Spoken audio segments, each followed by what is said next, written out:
అవును, భరతనాట్యం ఏంది అసలు నాకేమని. ఇప్పుడు భరతనాట్యం అంటే ఒక అద్భుతమైన పదం అది. అసలు భరతనాట్యం అనగానే దాని పట్ల ఒక గౌరవం, ఒక ఇది, మన ట్రెడిషను, సంస్కృతి, సాంప్రదాయం ఇవన్నీ ఉంటాయి. అంటే దానికి సినిమాకి కథకి ఏమైనా సంబంధం ఉందా? సంబంధం లేదు కానీ ఉంది సార్. లేదు కానీ ఉంది. ఉంది. భరతనాట్యం చుట్టూరానే తిరుగుతాయి ఆల్ క్యారెక్టర్స్. బట్ అంటే డాన్స్ ఫామ్కి సంబంధించిన కంటెంట్ కాదు ఇది. అది ముందలే చెప్పేసి మళ్ళీ క్రైమ్ వరల్డ్, ఒక క్రైమ్ వరల్డ్. ఆ క్రైమ్ వరల్డ్లో భరతనాట్యం అనేది చాలా ఇంట్రెస్టింగ్ అండ్ ఇంపార్టెంట్ ఎలిమెంట్. అసలు ఇది ఏంది అని ఇప్పుడు చెప్పలేం కానీ చాలా సర్ప్రైజింగ్గా ఆడిటోరియంలో ఫీల్ అవుతారు. అర్థమైపోతుంది. ఏమంటే మీరు ఈ కథ ఎప్పుడు చెప్పాడండి? సూర్య చెప్పాడు సార్, మా హస్బెండ్కి చెప్పాడు జిమ్లో. మీరు ప్రొడ్యూసర్? అవును. జిమ్లో మీ వారికి ఆయన చెప్పాడు. కథకుడు ఎవరు ఇంతకీ? ఈయన ఆయన కథకుడు అంటే రాసింది కథ, రాసి కథలు కూడా రాస్తున్నావు, పెయింటింగ్స్ కాదు కథలు కూడా రాస్తున్నావు. ఈ కథ మీ శ్రీవారికి నచ్చింది అంటే ఆయన కథ వినలే, ఆయనకు మూవీ చేయాలని ఒక ఇంట్రెస్ట్ వచ్చింది. కథ తర్వాత నేను ఆఫీస్లో విన్నా సార్. మీకు నచ్చింది? నాకు నచ్చింది. డైరెక్టర్ గారికి నచ్చిందా? డైరెక్టర్ గారికి నచ్చిందో లేదో ఆయనకే తెలుసు. అంటే సహజంగా దర్శకులే కథను తయారు చేసుకోమంటారు, అవునా కదా?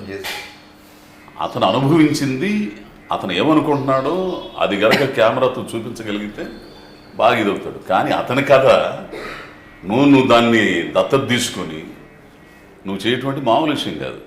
నువ్వు అనుకున్నది అనుకున్నట్టు వచ్చిందా? మరి వచ్చింది సార్. రాజీ పడ్డావా? లేదు లేదు, ఎక్కడ రాజీ పడలేదు. ఆ పిల్లడు ముందలే దొరసాని ఒక సినిమాతో ఒక మంచి గుర్తింపు వచ్చింది డైరెక్టర్ మహేంద్ర అనేవాడు. అదే తెలంగాణ నుంచి వచ్చిన దర్శకుల్లో ఆ పిల్లడికి ఒక గుర్తింపు ఉంది. నీ కథకి పూర్తి న్యాయం చేయగలిగాడు? చేశాడు సార్, చేశాడు. మనస్ఫూర్తిగా చెప్తున్నాను, చేశాడు. సందర్భాల్లో ఫెయిల్ అవుతుంటాయి కొన్ని. రాసిన వాళ్ళు ఒకలా చూడ్డాము, దాంట్లో తీసిన వాడు ఇంకొకలాగా. మొత్తం నీ కథ అంతా ఇక్కడ ఉంటుంది కదా, అతను బుర్రలో తీసుకొచ్చి ఇక్కడ పెట్టుకోవాలి. అంటే అతనితో నువ్వన్న రాజీ పడాలి, నీతో అతనన్న రాజీ పడాలి. ఇదంతా ఎక్కడ మెర్జ్ అయిందంటే సార్, తను అక్కడ కరోనా టైంలో ఒక కాఫీ షాప్లో చెప్పాడు నాకు 2-3 గంటలు.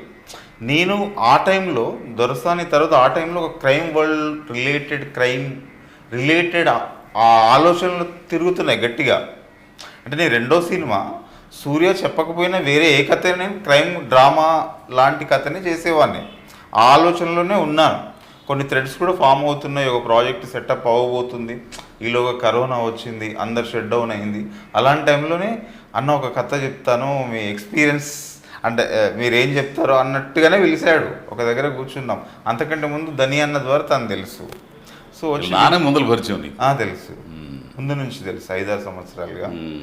సో విన్న తర్వాత చాలా బాగుంది అనిపించింది. అంటే కమర్షియల్ ఎలిమెంట్స్ ఉన్నాయి, ఇది సినిమాగా మారే కథ, అంత స్ట్రెంగ్త్ ఉంది. ఒక 2 గంటల ఆడిటోరియం ఎంగేజ్ అవుతుంది. కమర్షియల్ ఆస్పెక్ట్స్ అన్నీ ఉన్నాయి, ఫన్ మూమెంట్స్ ఉన్నాయి. తర్వాత ఏంటి, నా ఆలోచనల క్రైమ్ వరల్డ్ రిలేటెడ్ తిరుగుతున్నాయి కదా, ఆ ఎలిమెంట్స్ మొత్తం ఇందులో కనబడుతున్నాయి. ఒక చిత్రం చెప్పంటే ఎంత గట్స్ ఉండాలో తెలిసిన, అంటే ఎంత విశాల దృక్పథం ఉండాలో తెలిసిన, ఒకటి చెప్పిన కాదని మనం యాక్సెప్ట్ చేయడానికి ఎంత కాదన్నా మనలో ఒక యుగో ఉంటుంది. బలుపు అనేది దేన్నన్నా అనుకో, నేను కదా కథ రాసుకోవాల్సింది, నేను ఇది కదా. కానీ నువ్వు అనుకున్న దారికి ఈ కుర్రోడు చెప్పిన దానికి దగ్గర అవుతుంటే, అమ్మని ఏమో మన ఆలోచనలని ఇడికొచ్చినాయి ఏంది, వీడికి పేరు వచ్చిద్దేమో అని ఒక ఇది వస్తుంది కదా, దాన్ని తోసేసాం. ఇది కావాలి మనిషికి. నిజంగా ఈ విషయంలో నిజంగా వీళ్ళందరికంటే ఆమె డబ్బులు పెట్టిన దానికంటే నువ్వు అభినందన వీడికి నిజం. ఎందుకంటే ఒకరు చెప్పిన కథని నువ్వు అనుకున్న ఆ ఎలిమెంట్స్ అన్నీ ఉండయి అంటే, అమ్మని ఏమో ఈడు కొట్టేస్తాను, ఈడు కొట్టేసాడేంటి, ఏమో చెప్పాడు మనకు ఉపయోగపడిద్ది, దీన్ని చేసిన బాగుంది అబ్బాయి అని ఒప్పుకోవడం ఉంది చూసావా. ఒప్పుకోవడం అదే నిజంగా ఉండడం అంటే, నిజంగా బ్రతకడం అంటే, నిజంగా ఉండడం అంటే అది. ఎదురుడు ఏది చెప్పినా కానీ దాంట్లో వాస్తవం ఉందని మన అనుభవం తాలూకు నేపథ్యంలో మనం కనుక గుర్తించగలిగితే, దాన్ని ఒప్పుకుంటే అది నిజంలో ఉండడం. మంచి మాట. ఏంది ఆ విషయంలో నువ్వు సక్సెస్, డైరెక్టర్గా కూడా నువ్వు సక్సెస్ అంతే. Thank you. ఏంది పోతే ఈ హీరోగా ఈ కుర్రోడిని పెట్టాలనుకున్నావా? చాలా చాలా విచిత్రం సార్. అదంతా చెప్పాడు, ఓకే కథ బాగుంది, మరి ఏంటి నేనేమంటే ఒక ఒపీనియన్ కోసం నాకు చెప్పాడేమో సహజంగా అనుకుంటాం.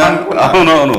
అనుకున్న తర్వాత ఏంటి ఇప్పుడు ఏంటి సార్ చెప్పావు బాగానే ఉంది ఏంటి అని అంటే, అన్న ఇందులో నేనే చేయాలనుకుంటున్నా అన్నాడు. నేను షాకు. నేను ఊహించలేదు, అస్సలు ఊహించలేదు. పెద్ద అంటే నాకు వెంటనే పెద్ద క్వశ్చన్ వచ్చింది, మరి ప్రొడ్యూసరు అని అన్నాను. ఇప్పుడు కొత్త వాళ్ళంటే ఇంట్రడ్యూస్ చేయడానికి ఎవరు అంత ఈజీగా ఉండదు. ఆ ప్రాక్టికల్స్ అని మనకు తెలుసు కదా. ఉన్నారన్నా అన్నాడు. ఉన్నారు. నేను నమ్మట్లేదు సార్, నాకు నమ్మకం కలగలేదు. అంటే ఎన్నో వింటుంటాం కదా, అలాగే విన్నాను. అవునా ఓకే. వెంటనే ధని అన్నతో మాట్లాడించాడు. ఆయన చాలా జెన్యున్గా అడిగాడు. అవును. ఏమడిగాడు, కథ అసలు ఏమైనా ఉందా విషయం అని అన్నాడు. వాడితో చెప్తున్నాడు ఉందా ఏమన్నా విషయం. నాన్న పర్సనల్గా అడిగినట్టు అడిగాడు ఫోన్లో. లేదన్నా ఇది వర్కౌట్ అయ్యే సినిమా, బట్ ప్రొడ్యూసర్ ఉన్నాడు ఏదో అంటున్నాడు, అది ఎంతవరకు నిజమో తెలియదంటే అంటున్నాడు అని అన్నాడు. అక్కడి నుంచి జస్ట్ 1 వీక్ 10 డేస్లోనే సార్ హితేష్ గారు మేడం హస్బెండ్ ఒక మీటింగ్ జరిగింది. అక్కడ ఆయన ఎంత అవుతుందంటే సమ్ అమౌంట్, ఓకే చేసేద్దాం సార్ స్టార్ట్ చేయండి అన్నాడు. కెరీర్ అంత మీది కదా, కాకపోతే ఇంకా వ్యాపారాలు ఉన్నాయి కాబట్టి ఇంకా డబ్బు సంపాదించుకుంటారు వాళ్ళు. కానీ దాన్ని నేను నమ్మట్లేదు సార్. ఎవరు అంత ఈజీగా అన్నారు కదా. అదే ఈయన ఊరికే అనేస్తున్నాడా ఏంటి, ప్రాక్టికల్ అవుతుందా అని. ఓకే సార్ చేసేయండి సార్, రేపటి నుంచి మొదలు పెట్టండి సార్ అన్నాడు. అది నాకు నేను డైజెస్ట్ అవ్వట్లేదు. ఎంతో మందిని చూసుంటాం కదా. ఇప్పుడు అంటాడు వెళ్ళిపోతాడు, మనం అక్కడే ఉంటామేమో తెలియదు.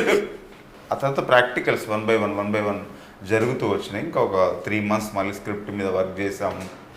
చాలా లోతు మనిషి, చాలా అంచనాతో కూడుకున్న మనిషి ఆయన. అసలు తెలిసిన వ్యాపారాన్ని ఎట్లా చేయాలనేది కొంతమంది ఉంటారండి. ఆయన మనుషులను రెస్పెక్ట్ చేస్తారు సార్. అదే నువ్వు అన్నావు చూసా, మనిషిని నమ్మాలి. ఎవరు నమ్ముతున్నా మనిషినిగా నమ్మాలా? అడు మోసం చేస్తాడు, గీసం చేస్తాడు, తర్వాత సంగతి. మనిషినే కదా నమ్మాలా. ఏంది సరే అయితే అసలు నీ కథ రాయాలని ఎట్ట ఇప్పుడు చదువుకున్నావు? ఏం చదివా? నేను ఫైన్ ఆర్ట్స్ చేశాను sir, masters in fine arts అని. మామూలు చదువు ఏం చదివి చెప్పు. ఇంటర్మీడియట్ తర్వాత బ్యాచులర్స్ ఇన్ ఫైన్ ఆర్ట్స్, అది కూడా పెయింటింగ్లోనే 4 years ఉంటుంది. బీటెక్ లాగా బిఎఫ్ఏ అని ఉంటుంది, దాని తర్వాత ఎంఎఫ్ఏ ఉంటుంది. ఇది నాన్నలాగా తయారవ్వాలనుకున్నావు నువ్వు? అవును, ఆర్టిస్ట్ వెళ్దాం అనుకున్నా. డిజైనర్ కాదు, ప్రొఫెషనల్ పెయింటింగ్ ఎంఎఫ్ హుసేన్. అట్లా అనుకోండి. మరి హీరో ఎందుకు అవ్వాలనుకున్నావు మరి? అంటే చిన్నప్పటి నుంచి ఫిల్మ్ మేకింగ్ అంటే ఇంట్రెస్ట్ సార్, షార్ట్ ఫిల్మ్స్ అది కానీ. డైరెక్షన్ సైడ్ వెళ్దాం అనుకున్నాను, షార్ట్ ఫిల్మ్స్ అది చేస్తూ. బట్ డైరెక్షన్ చేయాలని ఉంది ఎప్పటికైనా? లేదు సార్. లేదా? లేదు. హీరోగా ఉందాం అనుకుంటున్నాను. లేదు.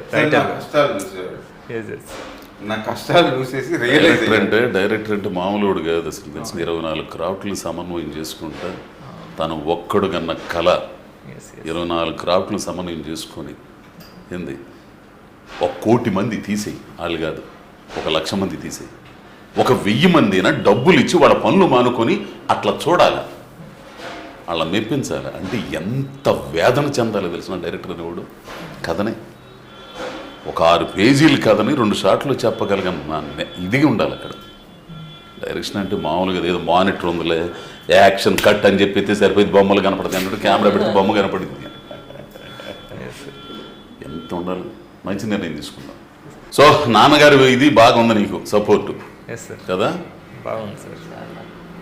నీకు నువ్వు చేసేటప్పుడు, హీరోగా చేసేటప్పుడు అంటే కథానాయకుడు, కథకి సంబంధించింది నీ మీద నడుస్తూ ఉంటుంది. ఈ సినిమాలో నాకు తెలిసి సినిమా అనుకుంటా నువ్వు అసిస్టెంట్ డైరెక్టర్వి కదా? ఈ సహజంగా అసిస్టెంట్ డైరెక్టర్ డైరెక్షన్ డిపార్ట్మెంట్లో పడే వాళ్ళ కష్టాలు నీకు తెలుసా? నేను చిన్నప్పటి నుంచి చాలా మంది వస్తుంటారు కదా సార్ ఆఫీస్. నాన్న దగ్గరికి వస్తుంటారు, డాడీ దగ్గరికి వస్తుంటారు. అంటే డాడీ చెప్తుంటారు ఎవ్వరు సక్సెస్ అవ్వరు, ఎవ్వరు ముందుకు కూడా వెళ్ళరు. మా డాడీ ఎంతమందిని చూస్తుంటారు సార్, 10,000 మంది.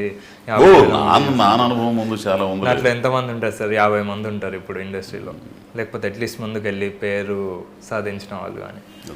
సో నేను చాలా మంది ఒక్కరు కూడా సక్సెస్ అవ్వాలి, 0% అనే చెప్తుంటారు. నన్ను కూడా చెప్పేవాళ్ళు నువ్వు అసలు ఇంపాసిబుల్, రాలేం. అట్లీస్ట్ మనకున్న బ్యాక్గ్రౌండ్ నుంచి చాలా కష్టం, ఒక 10 years పడుతుంది, 15 years పడుతుంది, నువ్వు సెటిల్ అవ్వవు, మనకి ఏది రాదు అనే సిచ్యువేషన్లో నుంచో ఉండే రోజు ఫైట్ అనమాట. ఇప్పుడు కథ రాసినప్పుడు, కథ అనుకున్నప్పుడు దాంట్లో కథానాయకుడు నీకు నువ్వు ఊహించుకునేవాడు? లేదు లేదు నేను నువ్వు ఊహించుకుని ఆ కథను ఇది చేసుకునేవాడు. లేదు సార్. కథ అప్పుడు రాసిన తర్వాత నువ్వు ఊహించుకున్నావు కథానాయకుడిగా? కథ రాసిన తర్వాత కాదు, సినిమా వచ్చిన తర్వాత, సినిమా ప్రాజెక్ట్ ఫైనల్ అయ్యే ముందు. ఈమెంది పరిస్థితి? హీరోయిన్ ఏ ఊరమ్మా మీదే? కౌన్సా గామ కౌన్సా స్టేట్? రాజస్థాన్. మొదటి సినిమానా? पहले मूवी है? तेलुगु में फर्स्ट. తెలుగు హిందీలో చేసావా?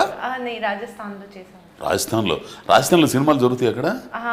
కొంచెం చిన్న సినిమాలు జరుగుతాయి. ఐ మీన్ చిన్న సినిమాలు सिनेमा नहीं वो राजस्थान जो इंडस्ट्री है కొంచెం చిన్న ఇండస్ట్రీ ఉంది. బట్ ఒక రెండు సినిమా. నీ క్యారెక్టర్ ఏంది ఇందులో? బోల్డ్గా ఉంటుందా? నో నేను normal family upper middle class అమ్మాయి ఉంది. ఇందులో ఒక డైలాగ్ విన్నా, హీరో అంటాడు, అది నన్ను ఉంచుకుంది సార్ అంటాడు. ఉంచుకోవడం ఎందుకు? అది ఒక శాడిస్ట్ సార్ అంటాడు. సాడిస్టిక్ క్యారెక్టర్ లేదు సార్, ఇది చాలా మంచి క్యారెక్టర్. మీరు అంటే గాఢంగా ప్రేమిస్తే అట్లానే ఉంటది కదా. తనకి తెలియదు కదా సార్, ఎవరు చెప్పుకోరు. ఇప్పుడు ఒకరిని ప్రేమించడం బిగిన్ చేస్తే, నిజంగా ప్రేమించడం బిగిన్ చేస్తే ఏంది, ఆ ప్రేమ నిజంగా అనుభవించేవాడికి ఇంత గాఢత అంటారు దాన్ని. ఏంది ఇంత స్ట్రాంగ్గా ఉంటుందా? ఏంటి అది మంచి క్యారెక్టర్ నీది ఇందులో? చాలా మంచి క్యారెక్టర్ సార్, చాలా మంచి క్యారెక్టర్. ఏ పిల్లట్టు చేసింది? బాగా చేసింది సార్. తెలుగు రాదు, బట్ ఆ విషయంలో 1 month 1.5 month పొద్దుంతా మాతోనే కూర్చునేది ప్రీ ప్రొడక్షన్లో. ఉషా అని ఒక ఏడి, తనకు అప్పచెప్తే తన సీన్లన్నీ డైలీ రిహార్సల్ చేస్తూ ఉండేది. చాలా కష్టపడింది. మీరు సినిమా చూసారా? అంత అయిపోయింది సార్ 2-3 times చూసిన. నచ్చిందా మీకు? నాకైతే చాలా నచ్చింది సార్. నా మూవీ అని చెప్పట్లే, కానీ నిజంగా యాజ్ అన్ ఆడియన్స్ కూడా చూస్తే ఈ మూవీలో అన్నీ ఉన్నాయి సార్. అసలు మీకు సినిమా అంటే ఇంట్రెస్టా లేకపోతే మీ వారికి ఇంట్రెస్టా? నాకు ఇంట్రెస్ట్ సార్. ఎందుకు? చిన్నప్పటి నుంచి అంటే సినిమా యాక్టర్ అవ్వాలనుకున్నారు మీరు? సినిమా యాక్టర్ అని అనుకోలే, కానీ ఏదో ఈ ఇండస్ట్రీ నుంచి ఏదో అవ్వాలి, ఇండస్ట్రీలో ఏదన్నా ఉండాలి అని. నాకు టెలివిజన్ది ఇంట్రెస్ట్ చాలా ఉంది సార్. డైలీ సోప్లో ఏదో యాక్టింగ్ చేయాలని.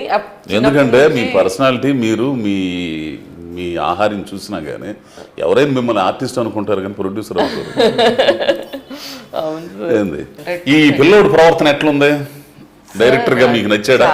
చాలా నచ్చింది సార్. ఐ మీన్ నా ఫస్ట్ మూవీకి ఇంత మంచి డైరెక్టర్, ఇంత మంచి కాస్ట్, నిజంగా సార్ ఆ బ్లెస్సింగ్స్ తో వస్తుంది. ఇది మన ఫస్ట్ కెరియర్ లో ఫస్ట్ మూవీ, ఆ బ్లెస్సింగ్ తోనే వస్తుంది సార్. నాకైతే బాగా నచ్చుతాడు ఈ కుర్రాడు. నాకు కూడా సార్. నేను ఇప్పుడు వచ్చి ఇంతవరకు చాలా మంది అడుగుతారు కానీ పెద్ద వాళ్ళు కూడా అడిగేవాడు నన్ను ఇంటర్వ్యూ కొంచెం కూర్చుందాం, నేను ఇంకోటి చేయను. అసలు నాకు ఈ కుర్రాడు అంటే ఒక ప్రత్యేకమైన ఇంట్రెస్ట్. ఆ మాట తీరు కానీ అవి కానీ నాకు నచ్చినాయి. అందుకే నేను చాలా వరకు కొంచెం చిన్న క్యారెక్టర్లు అయినా కానీ ఒక మనిషి నచ్చితే ఆ కథ మనిషి బాగుండాలని కోరుకుంటాం, ఎదగాలని కోరుకుంటాం. ఆ ఎదిగే క్రమంలో మనం కొంచెం హెల్ప్ అయితే బాగుండు అనుకుంటాం. అది చిన్నదా పెద్దదని పక్కన పెడితే నేను పోలీస్ క్యారెక్టర్లు చేయట్లే అసలు. విచారణ అయిన తర్వాత నాకు అన్ని పోలీసులే అనమాట. అంటే మన ఇండస్ట్రీ పరిస్థితి ఏంటంటే ఒక దాంట్లో చూస్తే అట్లానే అనుకుంటారు. కానీ కొత్తగా చూపించాల ఆలోచన కొత్త వాళ్ళకి కొంచెం ఆలోచన పరులకు వస్తుంది. సో నేను చేయను అబ్బాయి వెలనుంటి చేస్తానంటే లేదు హర్షాన్న చేస్తున్నాడు అన్నాడు. సరే హర్షాన్న చేస్తున్నాడు కదా అని చెప్పి సరే కానీ పిల్లోడు అడుగుతున్నాడులే అని చెప్పి చేశాను. నాకు నచ్చాడు పిల్లోడు. కానీ సార్ మీ గురించి నిజంగా చెప్తే మీరు చాలా డౌన్ టు ఎర్త్ సార్. అసలు నిజంగా అంటున్నా సార్, ఆ రెస్పెక్ట్ మీకోసం వేరే సార్.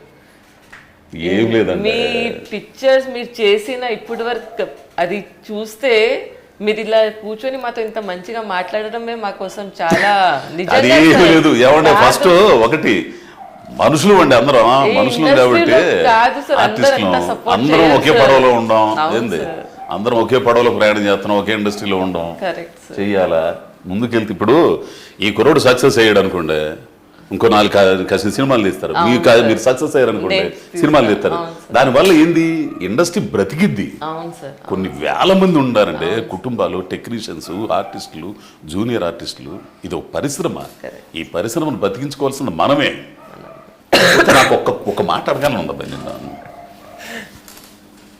సార్ ఇప్పుడు నన్ను ఈ క్యారెక్టర్లు పెట్టుకోవాలని నీకు అనిపించిందా ఆయనకి అనిపించిందా? ఆడు గుండోడైతే బాగుంటాడు అనుకున్నావు. యాక్చువల్లీ నిజం చెప్పాను. నిజం చెప్పు. నిజం చెప్పేస్తాను. నిజమే కావాలా? యాక్చువల్లీ అన్నయ్యకి చెప్పినప్పుడు కథలో హర్షవర్ధన్ గారి క్యారెక్టర్లో మిమ్మల్ని చెప్పాను. ఎంత మోసం లేదు, చేశావు లేదు, స్వామి. తర్వాత ఈ క్యారెక్టర్ అయితే మీరు బాగుంటుందని చెప్పి అది కూడా నేనే చెప్పాను. నువ్వే చెప్పావు. నా తప్పే అది. తప్పు కదా అది, భలే వాడు. అంటే అది డిస్కషన్ సార్, అది టీం వర్క్. బట్ అది రొటీన్ Yeah, break చేసిన చేయాలి. దాంట్లో నుంచి డిసిజన్స్. ఏంది? అంతే తప్ప. సో ఏంటంటే నాకు కూడా ఏమనిపిస్తుంది అంటే, నాకు రొటీన్గా చేయటం కంటే ఉన్న వాస్తవం మాట్లాడతాను నేను ఎప్పుడైనా సరే. నన్ను ఇండస్ట్రీలో పూరి జగన్నాథ్ తర్వాత, పూరి జగన్నాథ్ నాకు ముందలు ఇచ్చినట్టయితే Deva Katta first. Deva Katta inspector character. దాని తర్వాత నన్ను, నాలో ఉన్న జిజ్ఞాసని, నాలో ఉన్న దీన్ని పట్టుకున్నోడు ఎవడన్నా ఉండాడంటే ఇండస్ట్రీలో సుకుమార్ ఒక్కడే. పుష్పనే కాదు, అతను అతను అతను ఒక ఆర్టిస్ట్ని చూసే ఇది వేరుగా ఉంటుంది. అంటే దర్శకుడు దార్శనికత, దర్శించడం. నువ్వు ఉండవు ఈ ఆహారం ఇది, ఇతన్ని ఎట్లా చూపించచ్చు, ఇంకా ఎట్లా చూపించచ్చు, ఇతన్ని ఏ విధంగా చూపించచ్చు అని ఆలోచించాలి. ఒక మోసలో ఓకే ఈ క్యారెక్టరా, పలానా పిలు, లాయరా పిలు, అని పిలు, ఎస్ఐయా అని పిలు, ఇదే టీచరా పిలు, ఇది ఒకటే పోతే ఆ చేసేవాడికి కూడా ఏమో మనం ఇంతే కావాలని డ్రెస్సులు కుట్టించుకుని ఇంట్లో పెట్టుకోవాలి. సరే, ఎన్నో తారీఖు రిలీజ్ ఇది? 5 కదా, 5వ తారీఖు. ఎన్ని థియేటర్లు మొత్తం ఉంటుంది సార్? 150 పైన. 150 పైన. మంచిగా మ్యాక్సిమం చేస్తున్నాం. ఈ సినిమా ఆ రోజే ఫ్యామిలీ స్టార్ కూడా వస్తుంది అనుకుంటా. Yes, sir. Yes, sir. Family star మీద ఎత్తనవు నువ్వు. Yes, sir. సో ఏ ప్రేక్షకులు వాళ్ళకు ఉంటారు. ఇంకా సార్ మీకు ఒక్క ప్రశ్న సార్. చెప్పు. ఇంత సినిమా ఇండస్ట్రీలో ఇంత ఎక్స్పీరియన్స్, ఇంత చూసారు, సినిమా జీవితాన్ని చూసారు, సినిమా జీవితాన్ని కూడా చూసారు. ఈ సినిమాకి ఒక tag line, cinema is the most beautiful fraud in the world అనేది ఒక ట్యాగ్ లైన్. ఆ స్టేట్మెంట్కి మీ స్పందన ఎలా ఉంటుంది? తెలుగులో చెప్పు కొంచెం, నాకు ఇంగ్లీష్ అర్థం సావదు. సినిమా అనేది అందమైన మోసం. ఇప్పుడే కదా, ఎప్పుడో చెప్పింది అది. ఎస్ సార్, ఇది మనం చెప్పింది కదా, ఒక ఫ్రెంచ్ ఫిల్మ్ మేకర్ చెప్పాడు ఆ స్టేట్మెంట్. దాన్ని మనం ఈ సినిమాకి ఒక ట్యాగ్ లైన్ లాగా వాడుకున్నాం. ఈ కథాంశం మొత్తం ఆ లైన్లో నిక్షిప్తమై ఉంటుంది. అది సినిమా చూస్తే అర్థమవుతుంది. చాలా లోతైన ఇది నువ్వు చెప్పింది. అసలు ఇప్పుడు దాంట్లో నిక్షిప్తమై ఉందంటే కదా, మామూలు విషయం కాదు. లేనిది ఉన్నట్టు చూపించడమే. సో దానికి మీరేం చెప్తారు? సినిమా అనేది అందమైన మోసం అని ఒక స్టేట్మెంట్కి మీ నిజ జీవితంలో సినిమాలో బ్రతికిన దాంట్లో నుంచి ఆ స్టేట్మెంట్ని రైట్ అంటారా, రాంగ్ అంటారా, అది జరుగుతుంది అది జరగదు అంటారా, ఏమంటారు? అయితే అప్పుడు ఆయన అనుభవంలో అప్పటి వరకు అది కరెక్ట్ ఏమో. కానీ ఈ రోజున సినిమా ఒక చైతన్యవంతమైన మాధ్యమంగా ఉంది. అందమైన మోసం అనేది, సినిమా అనేది అందమైన మోసం అని ఒకప్పుడు అనుకున్నా. కానీ మారుతున్న కాలమాన పరిస్థితుల్లో, సామాజిక స్థితిగతుల్లో వచ్చిన మార్పుల్లో సినిమా ఒక చైతన్య కరదీపిక. మీరు దానికి రివర్స్ చెప్తున్నారు. ఇప్పుడు అందమైన మోసమే. ఇప్పుడు దీంట్లో అన్ని చూపిస్తావు నువ్వు, కొన్ని చూపిస్తుంటావు, కొన్ని నేను చెప్పకూడదు సీన్లు. ఏంది అవి నిజ జీవితంలో జరిగేవి కాదు అసలు. మనిషి ప్రేక్షకుడు ఏదైతే ఊహించుకుంటాడో, ఏదైతే జీవితంలో సాధ్యం కాదో అది చూపిస్తే ఖచ్చితంగా చూస్తాడు. ఇప్పుడు ఒకడికి 3 పెళ్ళాలు ఉంటారా? వాడు ఉండడు. ఉండడు. ఒక ఆమెకి 2-3 పెళ్ళాలు మొగుళ్ళు ఉంటాడా? ఉండరు. ఈరోజు సీరియల్స్ లో మొత్తం చూపిస్తున్నారు. మొత్తం కట్టుకుని అట్టాన్ని చూస్తుంటారు. అదేమో ఇది దానికి తెలిసిందా, ఏది దానికి తెలిసిందా, ఏంది ఇది చూసాను కనుక ఉంటే ఈడు కొంచెం ఆలస్యం 2 రోజులు ఇది కాకపోతేనే ఈడి మీద తగాద పెట్టుకుంటాడు. కానీ మనిషిలో అంతర్గతంగా కొన్ని ఉంటాయండి. ఏంది ఊహలు అవి గనక చూపిస్తే ఖచ్చితంగా చూస్తారు. అది అందమైన అబద్ధమేగా. మోసమేగా. కానీ ఇప్పుడు ఆ స్థాయి నుంచి వెళ్ళిపోయింది సినిమా, ఆ స్థాయి నుంచి వెళ్ళిపోయింది. ఇప్పుడు ఎందుకు ఈ రోజున ఎన్నో వందల కోట్లు కలెక్ట్ చేస్తున్నా పుష్ప ఉంది. పుష్ప అందమైన మోసం, అది నువ్వన్న ఏ పదం అది, సినిమా అందమైన మోసం. అందమైన మోసం కాదుగా, వాస్తవం అది. అది వాస్తవం. ఆ వాస్తవాన్ని అంగీకరించారు కాబట్టి ఈ రోజున అంత సక్సెస్ అయ్యి ఇదైంది. అర్థమవుతుందా నేను చెప్పింది? ఒక మనిషి అస్తిత్వం కోసం, తన ఐడెంటిటీ కోసం ఏ స్థాయికి వెళ్తాడనేది దాంట్లో చూపించాడు. ఇంటి పేరు అతను ఉంచుకున్నోడు కొడుకు హీరో, వాడు అస్తిత్వం కోసం ఏ స్థాయికి వెళ్తాడంటే శాసించే స్థాయికి వెళ్ళిపోతాడు. సో అది వాస్తవం. అది మీరు ఆయన చెప్పినప్పుడు ఆ రేంజ్లో అప్పుడు ఉండొచ్చు. ఇప్పటికీ ఉంది, అది అందమైన మోసమే కొన్ని సినిమాలు ఉంది. సో అది కరెక్టే. ఇప్పుడు నేను చెప్పింది కూడా కరెక్టే అని నేను అనుకుంటున్నా. Yes sir. ఇంకొకటి సార్, ఇంత ఈ రంగుల ప్రపంచంలో మనుషులంతా ముసుగులు వేసుకొని బ్రతికేస్తుంటారు, మీరు ఆ ముసుగు లేకుండా బ్రతుకుతున్నారు, అది ఎలా చెప్పగలుగుతారా సార్? మనిషికి అంటే నువ్వు దైవత్వాన్ని నమ్మినా, సైన్స్ నమ్మినా, ఏదో ఒకటి నమ్మినా, మనిషి బ్రతకడానికి ఏదో ఒకటి కావాలా. బ్రతకడానికి పొలం చేసుకోవచ్చు, ఉద్యోగం చేసుకోవచ్చు, వ్యాపారం చేసుకోవచ్చు, ఏదైనా చేసుకోవచ్చు, కెమెరామెన్ ఏది కావచ్చు. వృత్తి అది. వృత్తిని చూసి బిల్డప్ ఇచ్చి ఎట్టా వల్ల కదా, నాకు అర్థం కావట్లే. వృత్తి దైవం కదా, పని దైవం కదా, దాన్ని నువ్వు భ్రమపడితే అట్ట. ఎంత గొప్ప విషయం సార్ అది. అవును, దాన్ని మనం మీద వేసుకొని అది నేను చెప్పుకుంటే అట్ట. ఓకే, ఇప్పుడు ఇక్కడి నుంచి దాటి మెట్టు దగ్గర లోపల అయిపోవచ్చు. క్షణభంగురం అని జీవితానికి ఎందుకు ఈ బిల్డప్లన్నీ? ఎవడికి ఇన్ని లక్షల కోట్ల మందికి ఎవడికి రాని అవకాశం, తెర మీద కనపడే అవకాశం, మన ప్రతిభను నిరూపించుకునే అవకాశం ఇచ్చినప్పుడు ఈ స్థాయిలో నిలబెట్టడానికి మనకి ఎంతగా సహకరించింది ప్రకృతి, మనుషులు ఎంతగా సహకరించారు. వాళ్ళందరికి కృతజ్ఞతగా ఉండాలి. కానీ ఇదంతా నాది. అమ్మా మహేంద్ర ఏం చేస్తున్నావు ఇప్పుడు? అప్పుడు ఏదో దొరసాన్ని చేసావు అనుకుంటాను, చూశాను. తర్వాత ఇప్పుడు ఏంటి ఇవన్నీ దేనికి? ఈ బిల్డప్లు దేనికి? బేస్లో మాట్లాడడం, ఏమ్మా ఎట్లున్నావు ఇవన్నీ మామూలుగా మాట్లాడు. ఏబాయ్ ఏం మహేంద్ర ఏది, తర్వాత ఏంది, ఏ సినిమా అని మామూలుగా అడుగు. నిజంగా ఉండండి, ఏ జాతర ఉండదు. ఓకే, ఇప్పుడు ఎప్పుడు చోట ముసుగు తీయాలి కదా స్వామి. ఎంత ముసుగేసుకున్నా కానీ లేదా పోయాగానే తీసే కరెక్ట్. అది ఏంది కానీ చాలా గొప్ప మాట సార్. చాలా అంతర్లీనంగా ఉన్న ఒక సారాంశాన్ని అంటే మనకి ఎక్కడో తెలిసినట్టే ఉంటుంది కానీ తెలియదు. మీలాంటి వాళ్ళు చెప్పడం ద్వారా, విడమర్చి చెప్పడం ద్వారా అర్థమవుతుంటుంది. ఇప్పుడు నీ డైరెక్టర్ అనేది నా వృత్తి, నేను కాదు డైరెక్టర్ అని ఫీల్ అవ్వడం అనేది నాన్ సెన్స్ అసలు. అన్నలో యాక్టర్ కూడా ఉన్నారు. అతని వాయిస్ నాకు బలి నచ్చింది. యాక్టర్ కొత్త యాంగిల్ ఉంది. మీ శ్రీవారు వచ్చినట్టు బాగుండేది. ఎవరితో? మీ శ్రీవారు. ఆయన మస్తు పండుకుంటున్నారు. అంతేనా? పాటలు మధ్య మ్యూజిక్ ఎవరు దీనికి? వివేక్ సార్. ఇంతకుముందు ఏం చేశారు సార్? అతను పెళ్లి చూపుల దగ్గర నుంచి మొన్న అంటే సుందరాన్ని పాటలు బాగుండే. మనోడు తమిళ అతను పాడిన పాట ఏంది, అదే ఫోక్ లాగా పాడాడు. యాంటోనీ దాస్ చాలా పాపులర్ మన దగ్గర. గోరెట్టి వెంకన్న లాగా. అవును, అక్కడ ఇది చాలా పాపులర్, చాలా అద్భుతంగా చేసేస్తారు. వివేక్ సాగర్ గారి చాయిస్ అది. ఆయన పట్టుకొని వచ్చేసి తెలుగు నేర్పించే సాంగ్ లిరిక్స్ అని చేసాం. డిఓపి మనోడు పేరు వెంకటార్ షాకుమూరి సార్. టెరిఫిక్ సార్, మామూలు విషయం కదా అసలు. భలే. ఇప్పుడు ఈ 38 రోజుల్లో షూటింగ్ చేశానంటే అంటే ఆ చక్కచక్క లాగిస్తుంటాడు అసలు. ఏంది చక్కచక్క లాగిస్తాడు. అతనితో పనిచేసినోడే ఇప్పుడు మ్యూజిక్ షాప్ మూర్తికి కూడా పనిచేసినాడు. శ్రీనివాస్ అని చెప్పేసి. ఒక్కటి సార్, మీకు భరతనాట్యం వచ్చా సార్? విషయం చెప్తాను, నేను అనుకున్నా అదే నీకు.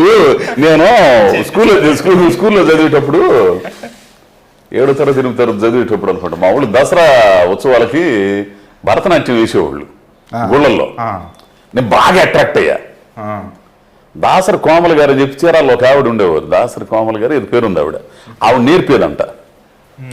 ఈ ఊళ్ళో పెద్ద పిల్ల బాగా వ్యాపారస్తుల పిల్లకాయలకి వాళ్ళందరికీ భరతనాట్యం. మనం ఏమైనా మాదాకోవడం అంతమంది అంత కూలి కుటుంబాలు అయ్యాయి.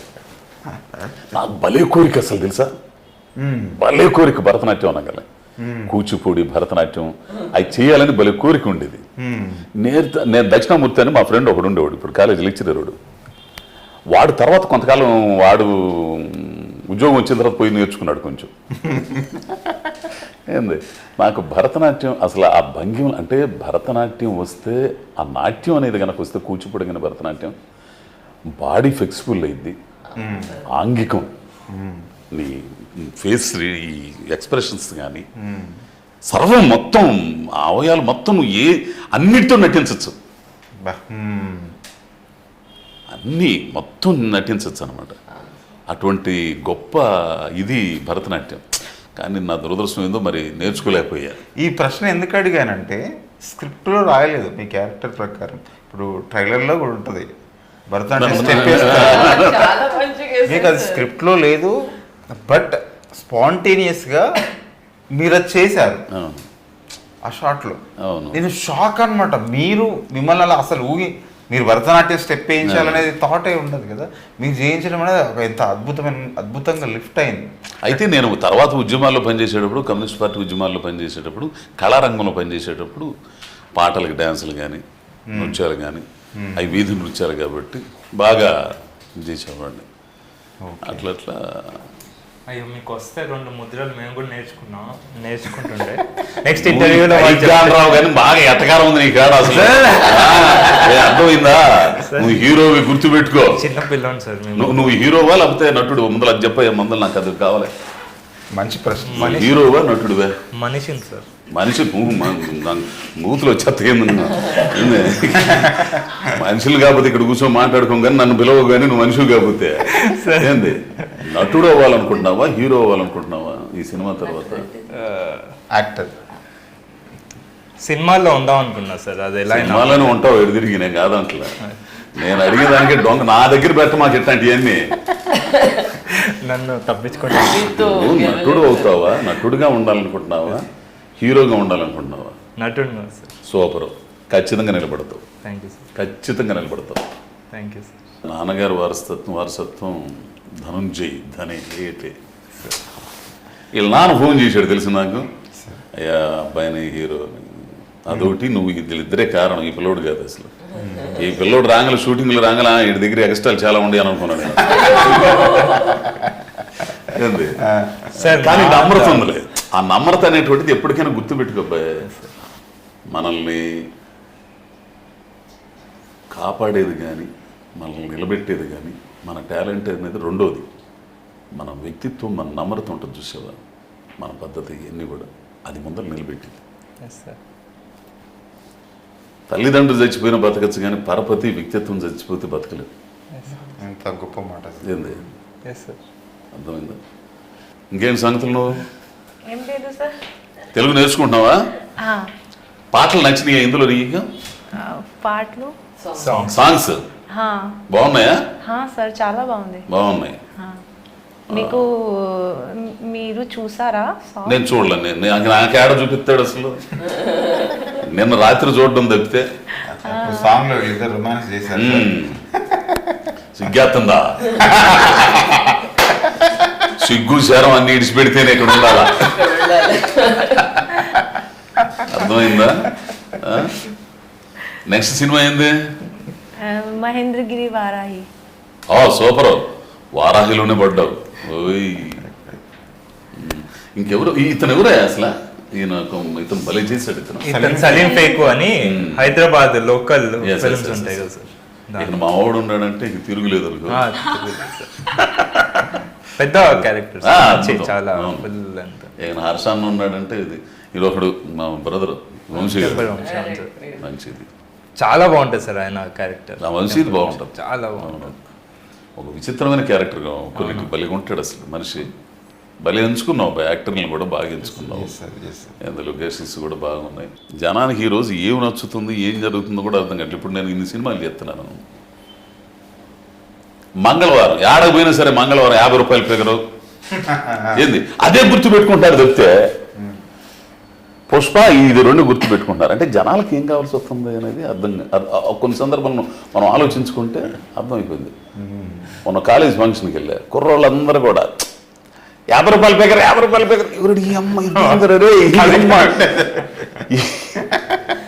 అంటే అజయ్ భూపతిని నేను తెగ గొడవ పెట్టుకునేవాడిని అసలు లొకేషన్లో.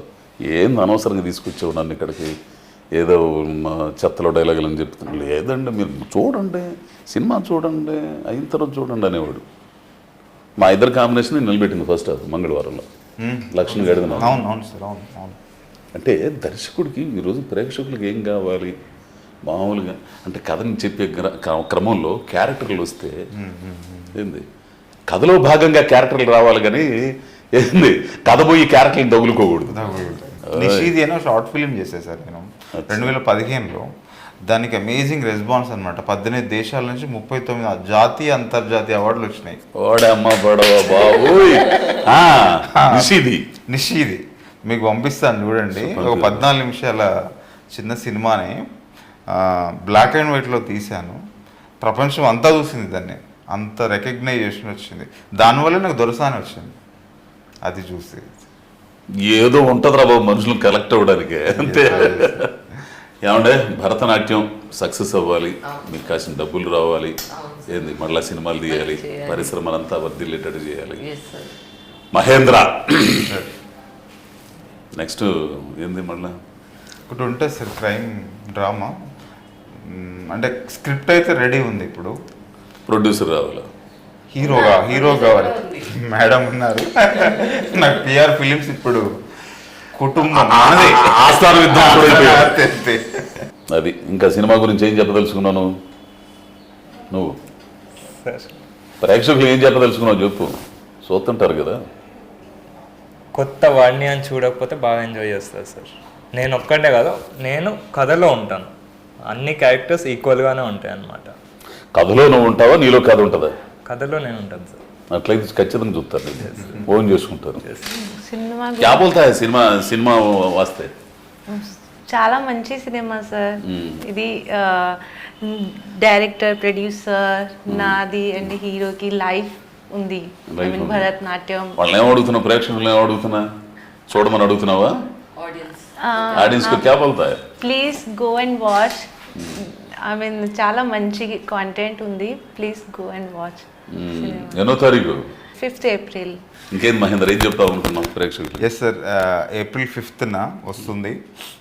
2 గంటల 4 నిమిషాల సినిమా. ఎంగేజ్డ్గా ఉంటుంది, దొరసాని లాగుండదు ఇది, దానికి చాలా కాంట్రాస్ట్ ఇది. అది చాలా కాంట్రాస్ట్ ఇది. కమర్షియల్గా అంటే కుటుంబంతో సహా వెళ్ళి థియేటర్లో కూర్చుంటే వాళ్ళు ఏ ఆనందం కోసం అయితే డబ్బులు పెట్టి వస్తారో దాన్ని మాత్రమే టార్గెట్ చేసిన కథ ఇది. కాబట్టి ఎక్కడ డిసప్పాయింట్మెంట్ ఉండదు, ఒక్క ఫ్రేమ్ కూడా లూజ్గా ఉండదు, అయ్యో ఆ బోర్ వచ్చేస్తుందనే ఫీలింగ్ ఉండదు. ఆ 2 గంటల 4 నిమిషాలు కుటుంబంతో సహా వెళ్ళి చూస్తే వాళ్ళకి ఆనందిస్తారు. సో April 5th వెళ్ళి అంతా ఎంజాయ్ చేయొచ్చు. ఈ సమ్మర్ స్టార్టింగ్లో ఈ సినిమా కూడా వాళ్ళకి ఒక బెస్ట్ ఎక్స్పీరియన్స్ ఇస్తుంది అని ఒక డైరెక్టర్గా ప్రామిస్ చేస్తున్నాను సార్ నేను. మీరు మేడం మీరేం చెప్పాలనుకుంటున్నారు?